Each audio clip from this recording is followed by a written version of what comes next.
What's going on, guys? UFC Vegas 8, Smith versus Rakic, live from the Apex. Thanks for tuning in. A much better card than last week. Last week was probably one of the craziest cards from, people dropping out and fights changing, and just from a betting standpoint, something that I stayed away from for the most part, which I am thankful for. This card is a lot better though. Great fight card we have this weekend. From a betting standpoint, it's maybe not the best just because there's a lot of heavy favorites, but I did find some options, did find some fights that I do like, which I will present to you guys. Last week Munoz, I think he got robbed. We did have him in the only official parlay bet. We had it in a parlay. The other one dropped out, so technically the Munoz fight still was a play, and I think he won the fight, guys. I do think he got robbed in that fight.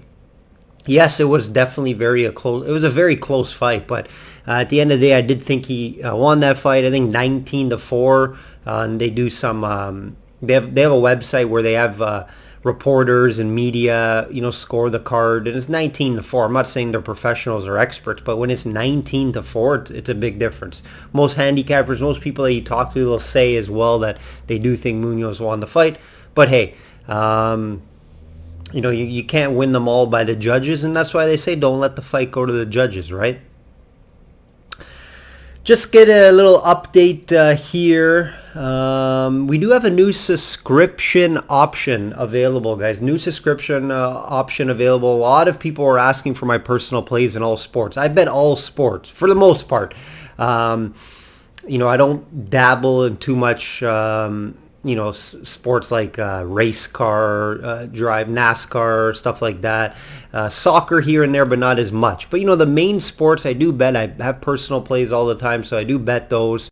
So there is a subscription option available. If you would like my monthly personal plays, just DM me on Twitter or email me at systemsportscapping@gmail.com. Systemsportscapping@gmail.com. Super low rate. It's just for me to, just to help me out a little bit. But at the same time, I do provide plays, not every day, but best bets when I have them. And I'll also email, any information I have once I do. So I just want to thank everyone who did subscribe. It is definitely much appreciated. Also, guys, if you're not following me on IG, check me out on Instagram. I do post some, fun stories, updates on players, videos and some sporting news. So follow me, of course, at System Capping as well. And if you're not subscribed, please subscribe to the channel. Leave a comment, like the video. It's much appreciated. Updated record. Not much change. No best bet last week. No best bet. Down a unit, however, due to the parlay and the Munoz loss. So let's take a look at it. 39-14 best bets, guys. 73.5% return on investment. Nothing changes there. Units go down a bit. 37.6 units. All plays. Plus 37.6 units. That's any, parlays. And of course, with the official bets. Let's get right into this card. Let's get right into the card. Anthony Smith plus 240 versus Rakic minus 300. 3-round main event. To be honest, when I first seen this line, yes, I was shocked a bit. Value is clearly here with Smith, right? Plus 240 with Smith. I was expecting maybe closer to, maybe a 150 favor Rakic, 160. Smith is coming off that tough loss to Glover. That's what I think the books are looking at. A lot of people are looking at that. And also due to that as well, it's making me hesitate a little bit to take him here. Smith showed he's a warrior. He showed that warrior spirit in that last fight. Went 5. I don't think he should have left I don't think he should have went out there for the 4th, to be honest. He lost a tooth. He didn't want to quit though. So all power to him. Like I said, I don't think he should have went out there. His coach, he told his coaches, don't stop this fight no matter what. So what else here? I think Smith obviously does have the fight experience, and it could show in this fight, right? Over 50 fights in the octagon compared to Rakic's 14. Rakic does have a lot of kickboxing fights, however. And now Rakic is coming off his first loss, right, to Ozdemir. Close fight. I think Rakic could have won that, but went to Ozdemir, who we've seen just get KO'd, right, by the crafty Czech fighter who we were on. That Czech fighter, we were on that. That was crazy value. Got him at plus money all around. KO, we got him at high value too, so that was... So yeah, he does have some pretty nice wins on his resume, though. He does have a Jimmy Manuel win, Devin Clark, but nothing like Anthony Smith, right? Rakic, personally, he's just all about his power and great stand-up. And he will be the better striker in this fight. But I do think he'll be looking for the KO as well, KO finish. He does have a lot of mixed results, though, with KO and decision. So it's tough to call if you're looking from a decision standpoint. But we know Smith, he's a tough guy, right? I don't see him getting KO'd if it is maybe later rounds, if Rakic is the side for you. You know, before that Glover loss, Anthony wasn't KO'd since that Santos fight in 2018. Just listen to some of these names that he fought. He's fought the best, right? Rashard Evans beat him. Shogun beat him. He did beat Ozdemir, right? Rakic lost to him. John Jones lost. And he has a nice win over Gustafsson before this Glover loss. So, very impressive resume for Smith.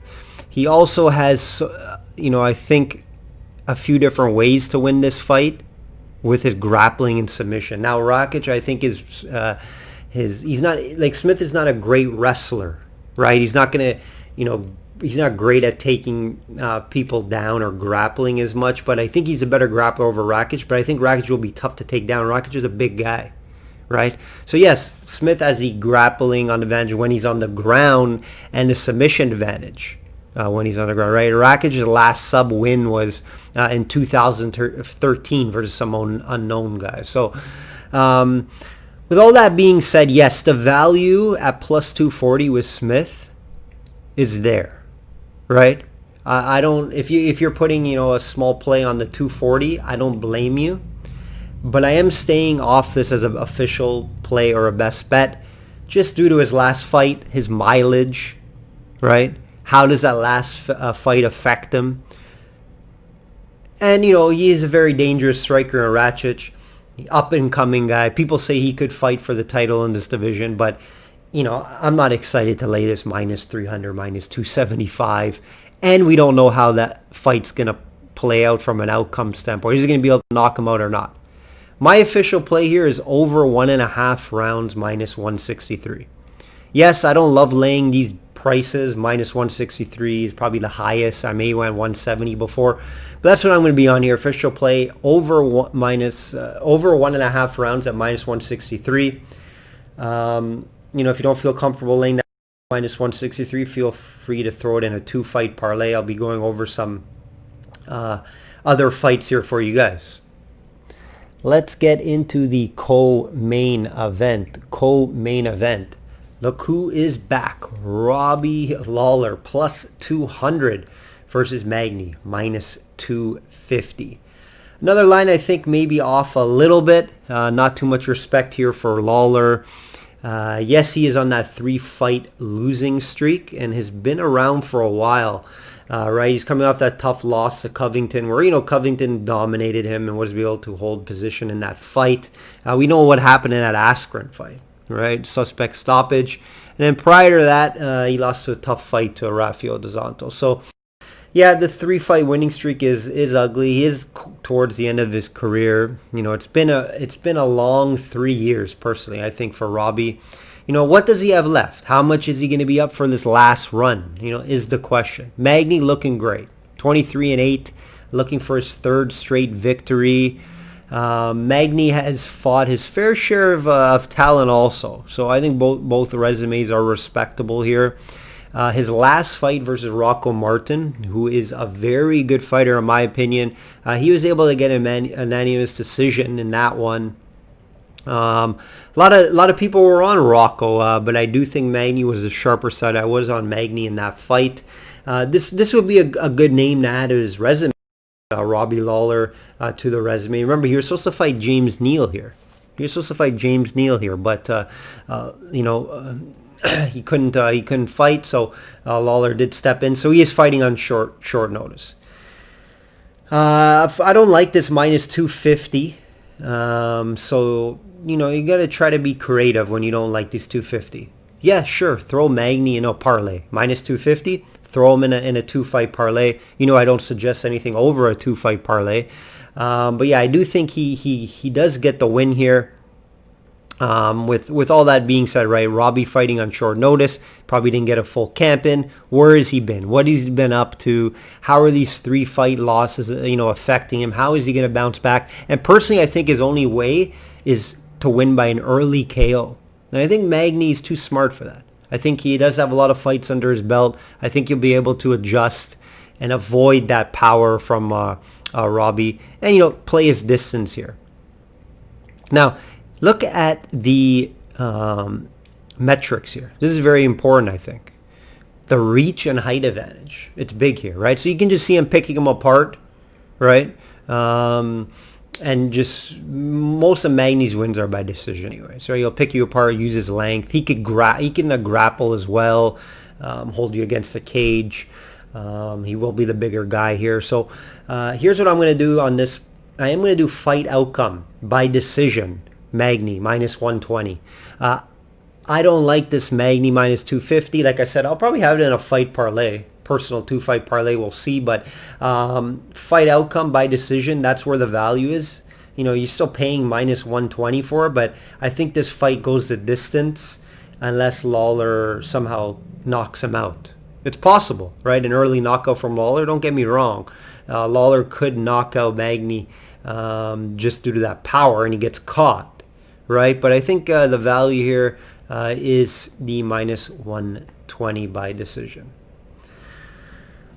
Let's get into a 2-fight decision parlay, guys. I'm going to mix it up. I like to mix it up for you guys. I don't, just large favorites. So we're going to get a little creative here. 2-fight decision parlay. Ankalaev minus 334 versus Cutelaba. With Ion, he's one of those fighters. We all know what happened, right? We all know what happened in his last fight, last time out. Weird early stoppage. Did he get knocked out? Was he dizzy? Was he, apparently he was faking it. So they rescheduled this fight. I don't think that ref would be reffing this fight at all. So I don't see anything different happening here, though, besides, the fight not going further than last time. Right, Ankalaev is a big name prospect. I love the guy. I like what I'm seeing from another Russian prospect, which I do love the Russian fighters. You guys know that. Who I think could be a contender in this division at some point. Ankalaev has an advantage all over the board besides the power, in my opinion. It's just this price at minus 334 is ugly. So I'll look to parlay it with another fight. Now, I don't even like parlaying minus 334, to be honest. Feel free to do that if you don't like, betting decisions. But I'm going to be on Ankalaev by TKO KO minus 120. Ino's gas tank is very suspect. And outcome in his last, the last time he hasn't fought a decision since 2016. So I don't think I don't think this will go all three. So this is where you look at value. And in a minus 120 for Ankalaev, you're cutting it more than half, right? So why not play that? We are going to be on finish Ankalaev minus 120 for a portion of the parlay. Next portion for the other decision, we're going to go Grosso minus 163. Over Kim. I do think she's going to win this fight. I don't see minus 334 being, acceptable price. It's not something you want to lay. And even if I did parlay Grosso minus 334 and Ankalaev minus 334, you're getting it at like minus 130 or like minus 125. That's you don't want to do that. Yeah, sure. If some rappers like doing that and want to be safe, that is a safe play. But this is where the value is, right? You're getting this at plus 190. Plus 190, you'll get this parlay at for the outcome. Yes, it's more risky, right? Because I know, Grosso possibly could pull off like a submission, like an armbar, but she's not knocking off Kim, right? She's not knocking out Kim. These are lighter fighters. Grosso doesn't really knock out guys, but a submission is possible. So what do you want to do? You want to lay minus 334 on Grosso, or do you want to cut that in half and get it at decision where it should go, where most of her fights go, and pay 163 on the chances that she doesn't pull off a submission? The chances that she pulls off a submission is a lot lower than it going decision. So that's why you play the minus 163 by decision. So like I said, these two parlays, you're going to get plus 190. If you want to be more safe, play both of them to just win straight up. And you're going to get it at minus money. You're going to get it at minus, 120, 130. But that should, it's a better chance of cashing. Value bet, guys. I'll leave you with a value bet. And it's something that I just looked at. Sometimes, your first gut. I looked at this on Monday or Tuesday. I've seen Patolo plus 110 versus Impa. I'm not going to try to pronounce his last name. Impa minus 138. Both contender series guys, but Impa is fresh from the contender series. He fought 2 weeks ago. He told Dana he would fight right away. Dana gave him his wish. It was supposed to be last week. Something happened. Still don't know what exactly happened, but they pushed it back to here. Patolo coming off a tough loss versus Stewart. Stewart's a tough guy. It was on Stewart there. Stewart pulled off a submission, which was surprising. Right? I don't see Impa with those tools. I don't see him pulling off a submission or knocking out Patolo. Patolo's a tough guy. Could Impa dominate maybe in the grappling department on the ground? Possibly, but he's very raw. So I don't think that will happen here. Patolo will want to keep this standing where he has the advantage, right? He has the power. It should be a close fight, but I think the value with Patolo at plus 110 is there. I don't see him losing 2 in a row. I see him being hungry for this, the Hawaiian. And I think it's just a bit too soon maybe for Impa. If he proves me wrong, great. But he didn't look great in that first time in the contender series. Very raw, like I said. More of an athlete. I think he was a football player than an all-around fighter right now. So if you want value bet on this card, I think this is the one here with Patolo at plus 110. All right, guys, that's going to be the card for this week. Hopefully you enjoyed it. Please, like I always say, subscribe to the channel. I will be continuing to put out these videos. Look out for my also win totals videos. NFL's around the corner, right? Every Sunday I'm posting them, so look out for that. We just finished all AFC. We're moving to NFC now, and then around the corner is the NFL season. So we're going to be pumping out the videos. Subscribers, look out for my best bets. I will be emailing you to the guys. We do have our setup, so hopefully you guys are liking that. And I'm going to leave you guys with what I always say: bet smart and know your limits. Enjoy the card. Take care.